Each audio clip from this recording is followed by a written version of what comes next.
Hi, I'm Carcina. Oh, let's talk about it. Let's talk about it. No one knows Carcino and none of these. There's so much going on in the world, and I'm just giving my 2 cents on it. Go in and do a raid at someone's house, but you don't have an arrest warrant for them.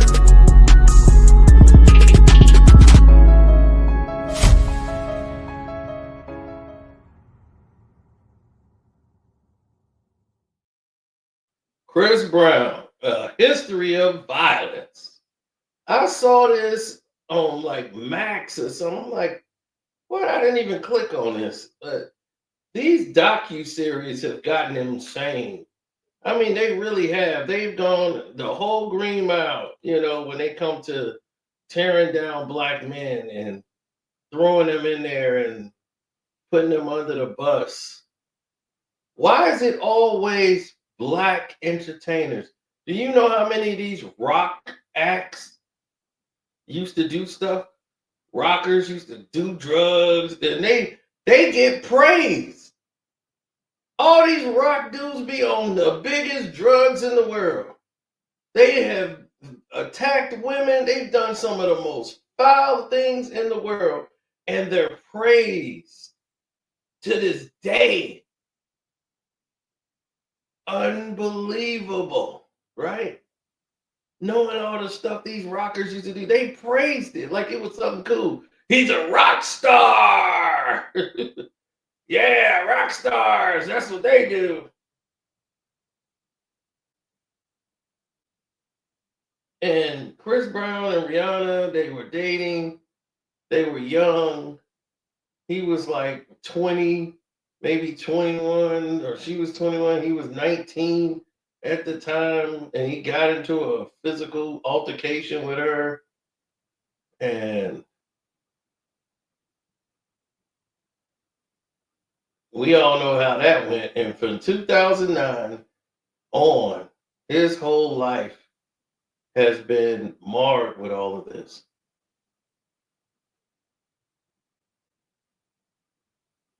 Chris is like about 37 now, I think. And this has just been following him his entire life, everywhere he goes. So I have no clue as to how far they're gonna keep pushing the envelope, how far they're gonna keep taking this, because it's not making any sense. All of these different people have said all of these egregious things about coming up in the game, how it is with the women throwing themselves at him. And I'm glad Chris Brown decided I'm suing. I really am, because it means something. When you decide all of a sudden I'm finna sue, I love that, because that's what should be done here. You got to set a precedence that this has got to stop.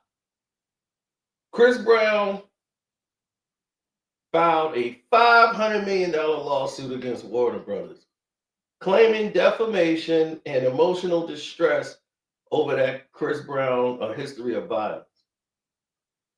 That was what, October of 2024? Said that falsely portrayed him as a serial R word and abuser.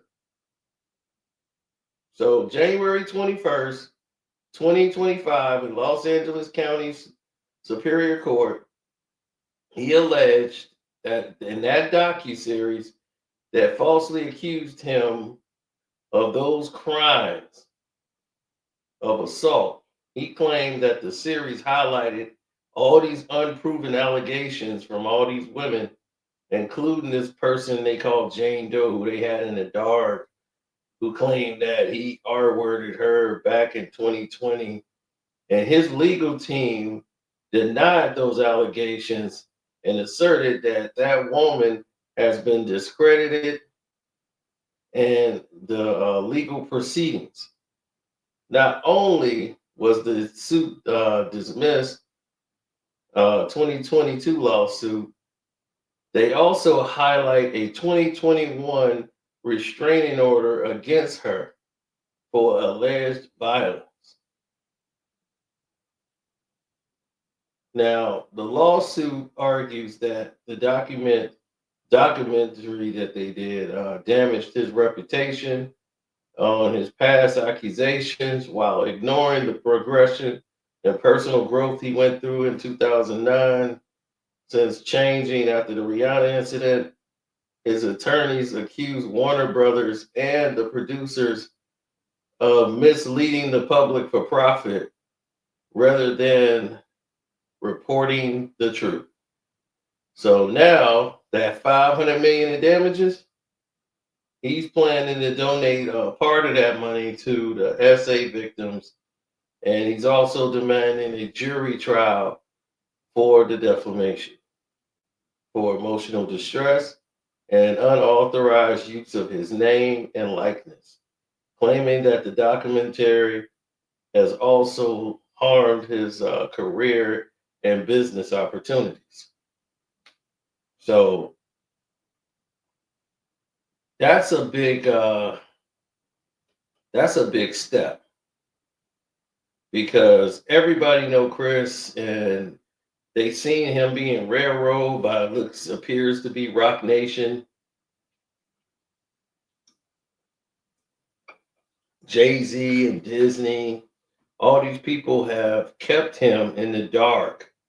Even after all these years, he's still under the light. Now, if she's not mad at him no more and they've gotten past it, why can't the world? Why is everybody trying to hold Chris Brown down for something?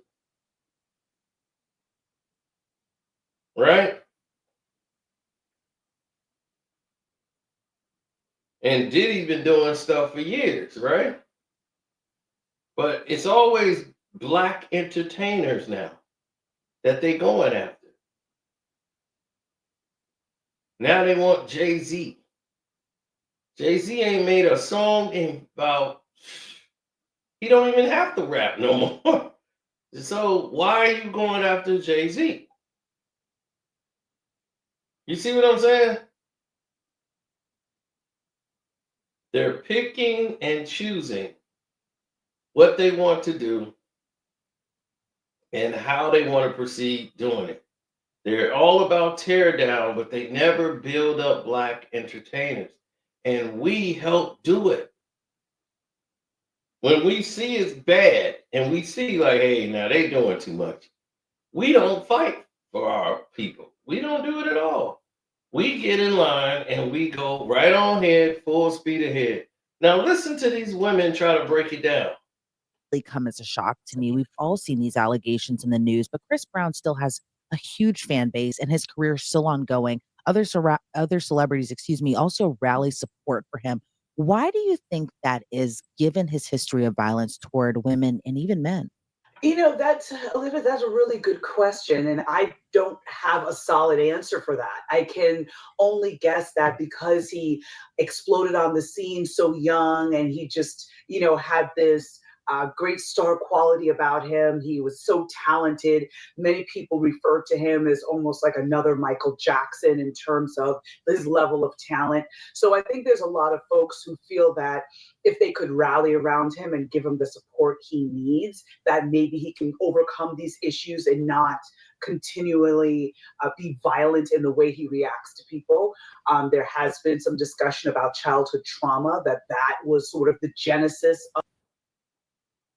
As you see, right, they are going through all of this to try to tear him down. If this man went through childhood trauma, what would you think this documentary would do to him?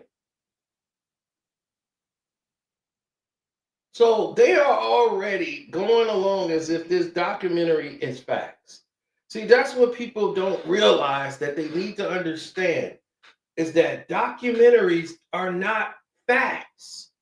They're documentaries. This is somebody else's perception of what happened. It doesn't mean it's true. Now they're using documentaries as evidence, like, yep, you saw the documentary. The documentaries all be lying. They've done They have done documentaries saying that somebody else was the killer. They were innocent. This guy was here. He was the killer. He was the real guy. They got it played out. They have an actor playing him in the role.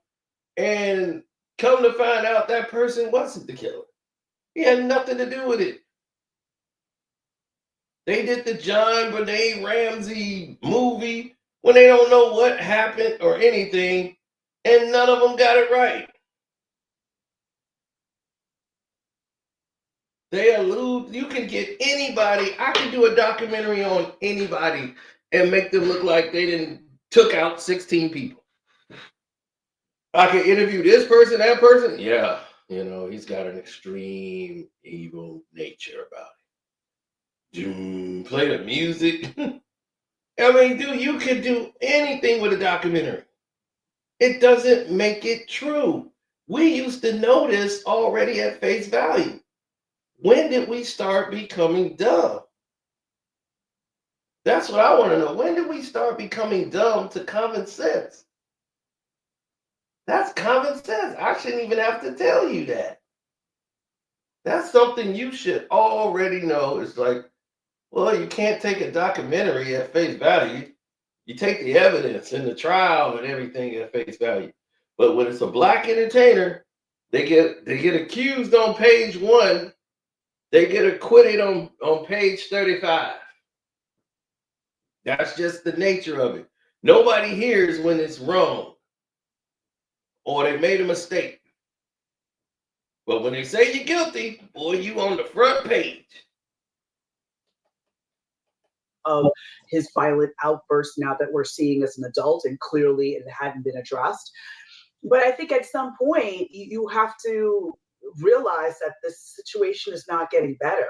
And if he didn't curb his violence in the aftermath of his very public violence that he perpetrated against Rihanna and the court proceedings that followed. And then, of course, we find out that Karrueche Tran, his, one of the next high-profile girlfriend he had, also filed a restraining order against him for the length of 5 years. At some point, we have to realize that he's not getting better. And now it needs to be about tough love. And it's, listen, hey, I support you as an artist, etc. But until you get help, you're not going to appear in my video. Until you get help, I'm not going to bring you on stage in my concerts. That sort of thing. I just think that the celebrity community needs to be much more forceful in the way that they're dealing with Chris Brown and not giving him a pass. No one has given him a pass. And that's the problem. And you have women like this who's in a rush to judgment. You're basing this off of, okay, he got a restraining order from a girl. What other violent act do he have? You don't know what the restraining order was for. So he hasn't had any violence. Anything with criminal stuff has all been resolved. It's never been nothing serious to the level of what they're talking about. All of these R-word allegations and all of these things that people are trying to do and take advantage of him because of the 2009 situation.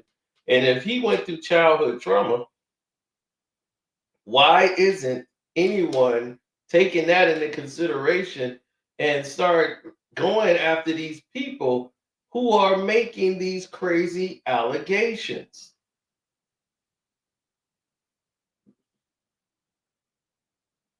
I don't mind people having reservations, but Chris Brown and Rihanna haven't been together in about 20 some odd years. She's married, got 2 kids, I think 2 or 3, whatever. I don't know how many she got actually. But the thing is, she's moved on. Her life is going on. Why would you want to give her trauma by bringing this back up? That don't make any sense. I don't think that's a great idea. Like, oh man, Chris Brown and Rihanna, look at them. Let's bring them back up and talk about that assault again. That's just great, right? Awesome. So, yeah, they keep bringing that to the forefront. Doesn't make any sense. How does this help her? This type of thing happens. But what are your thoughts on just kind of maybe in the minds of a lot of his fans and a lot of maybe potentially other celebrities, people kind of forget just the brutality behind the assault, given that the two did get back together afterwards? Right, and a lot of people don't understand the cycle of violence and the battered person syndrome, where basically, on average, it will take someone 5 to 7 times before they leave their abuser. It's not as simple as Now they want to talk about Chris being an abuser. You see what I'm saying? So they want to pass this narrative around. They want to bring up Rihanna. They want to keep this going on, knowing she went back to Chris Brown after all of this. They went back and dated again before it wasn't going to work the second time around. And they both went their separate ways. But this is what we're talking about. You are making a observation about Chris Brown, all based on his relationship with Rihanna. She went back to her abuser, and this was a bad look. She was young and they were in love. This is like young people stuff. We've seen this happen countless times.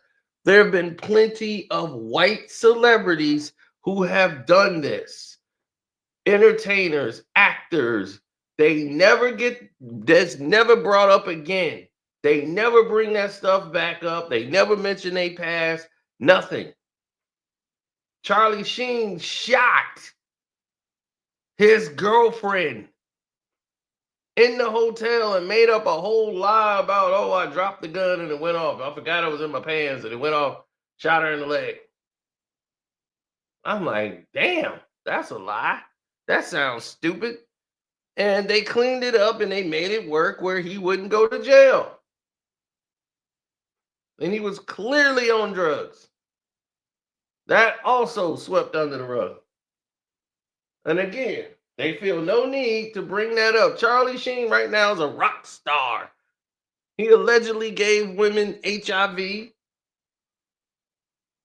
which has kept him out of the public eye, talking about doing crack, all of these things.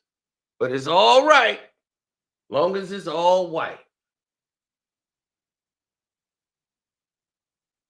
So we're going to see, because these notions are not changing. The narratives about Chris Brown isn't changing when it should have been changed. It never should have been a narrative to begin with.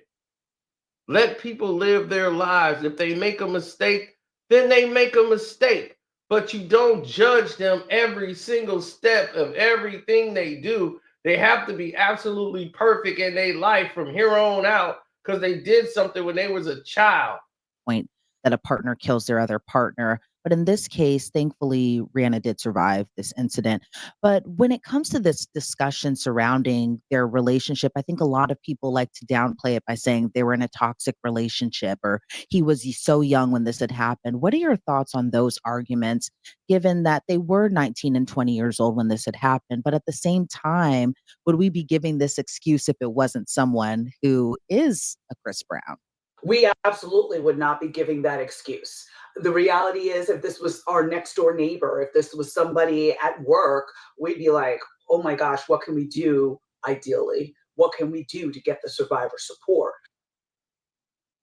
So if you want to get the survivor support and the person that did this, who was also young, you don't want to give him no help. You just want him to what? Go to jail for the rest of his life? It does matter when someone is 20 or 19 years of age. They're still looked at as young and they still looked at as kids at 19 and 20. We do it all the time. So that is the biggest lie. They give everybody who do things, well, that he was 19 when he did that. He was a kid. Well, he was this age when he did that. Well, he was this age when that happened. This person was that age, so we can't really hold that against him because remember, he was young. Oh, well, we can't do that. This guy was like this old. So naturally, you're hearing already excuses being made for people. We got to get back to the real, everybody. We really do. Got to get back to the real. You keep doing what's fake, you keep doing what's convenient, and you'll forever be in that category as the person who just watches things go by.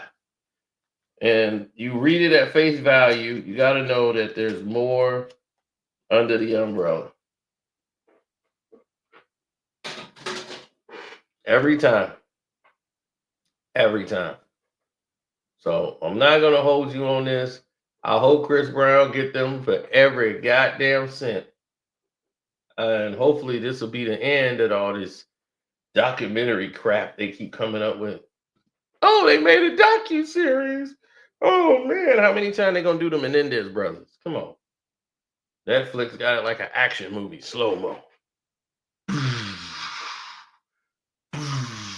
It was so Netflixy. But once again, that's what sells.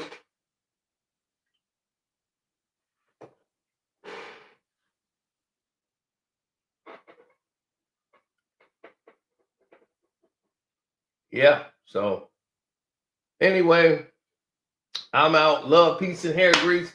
Shouts out to Kwame Brown, Bus Life, Armando Black TV. Welcome to HDII TV Sports Talk with Jose Rodriguez. I'm Carcino. Hope you like, share, subscribe. You can support the page by hitting the cash out, which is Carcino. And don't forget to go to my Patreon, which is Carcino for Life. Oh, yeah. And speaking of that Patreon for life, look at that. That's what the Patreon looking like right now. I showed y'all how to get some money. Earn money. Find ways to earn money. I found it for you. And you're welcome. Everybody who's seen it and took the link, I gave them a link to go to so they can get paid. I told people what was wrong with the NBA and did it my way. Jada Pinkett said she believes Suge Knight was involved in Tupac's death. I went off on the Ravens and Bills corrupt game. Ooh, yeah. Which one would I take? Which color? Ooh. Ah, man. Got to go to Patreon to see what happened. Oh, yeah. I sat down with the Israelite brothers, the round table of truth. That's what's up. Then the uncut Carcino exposed the Steph Curry lie.